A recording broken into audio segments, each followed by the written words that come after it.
రూపాయలు 3 కిలోవాట్లకు సబ్సిడీ కేంద్రం ఇస్తే నేను ఒక 28,000 రూపాయలు అదనం చేసి 3 కిలోవాట్లు పెట్టుకోగలిగితే 98,000 రూపాయలు నేరుగా మీ అకౌంట్లో సబ్సిడీ ఇస్తాం. అక్కడి నుంచి ఇంక కరెంటు ఛార్జీలు కట్టే పనే ఉండదు. ఇప్పుడు నేతన్నలు ఉన్నారు, మీరందరూ గుర్తుపెట్టుకోవాలి. ఇప్పుడు నేనంతా కూడా 200, 500 యూనిట్లు ఉచితంగా ఇస్తాను కాబట్టి కరెంటు ఉత్పత్తి చేయడం మానేయొద్దండి. అవసరమైతే మీరు పెట్టుకుంటే మీకు హామీ ఇస్తున్నా, ఈ 200 యూనిట్లు ఉచితంగా ఇస్తా. అదే సమయంలో మీరు ఉత్పత్తి చేసే కరెంటుకి అదనంగా డబ్బులు ఇచ్చే మార్గం కూడా నేను చూపిస్తాను, మీకు ఆ డబ్బులు కూడా ఇస్తాను. ఇక్కడ 10,000 రూపాయలు డబ్బులు సంపాదిస్తే అక్కడ 4-5 రూపాయలు డబ్బులు సంపాదించుకునే అవకాశం వస్తుంది. అది కూడా మీరు ముందుకెళ్ళండి. మీరు చేసుకోగలిగితే ఇది మంచి అవకాశం అని చెప్పి కూడా నేను మీకు తెలియజేస్తున్నా. ఈరోజు ఈ ప్రభుత్వం దగ్గర ఎవరన్నా ఇళ్లు కట్టుకుంటే బీసీలకు 50,000 రూపాయలు అదనంగా ఇస్తున్నాం.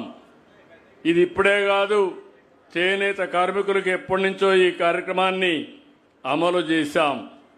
రాబోయే 5 ఏళ్లలో సంవత్సరానికి 40,000 రూపాయలు 40,000 కోట్ల చొప్పున 2 లక్షల కోట్లు దగ్గర మీ మీద ఖర్చు పెట్టబోతున్నాం.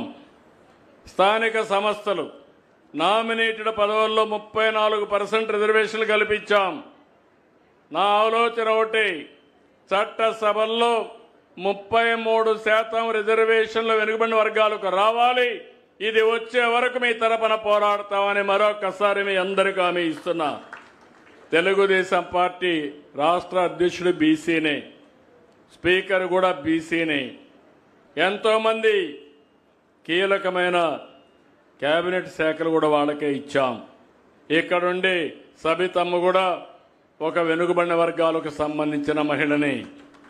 ఇవన్నీ కూడా మీరు ఒకసారి చూస్తే ఇలాంటి కార్యక్రమాలన్నీ చేసి మనం ముందుకు పోతా ఉంటే 5 సంవత్సరాలు ఒక భయంకరమైన వాతావరణం.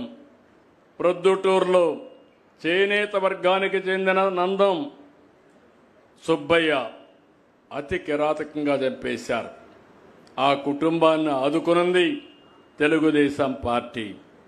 పల్నాడులో చంద్రయ్య, ఒక చంద్రయ్య కాదు 10ల సంఖ్యలో వెనుకబడిన వర్గాలను చంపేశారు. ఆ చంద్రయ్య విషయం చూస్తే ఆ రోజు పాలకులు వాళ్ళ పేరు చెప్పమంటే ఏమాత్రం కూడా మెడ మీద కత్తి పెట్టి బెదిరించినా వాళ్ళు చెప్పిన మాట వినకుండా జై చంద్రబాబు, జై తెలుగుదేశం అని ప్రాణం వదిలాడు. అది చూసినప్పుడు మా బాధ్యత ఎంత పెరుగుతుందో మీరందరూ కూడా ఒక్కసారి ఆలోచించుకోవాల్సిన అవసరం ఉంది. బాధ్యత అదే మరి చేయాలనే కసి కూడా ఈ ప్రభుత్వానికి ఉందని చెప్పి కూడా నేను మీకు తెలియజేస్తున్నా. ఈరోజు మంగళగిరికి వస్తున్నా.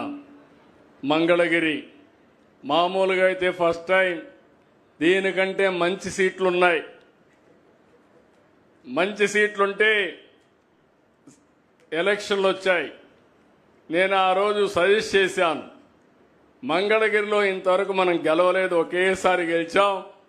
ఎందుకంటే పార్టీని నడిపించింది నేనే కాబట్టి 40 సంవత్సరాల సుదీర్ఘ రాజకీయ చరిత్రలో మొట్టమొదటిసారిగా కోటేశ్వరరావు ఎంఎస్ఎస్ కోటేశ్వరరావు అంటే అప్పట్లో గెలిచాం.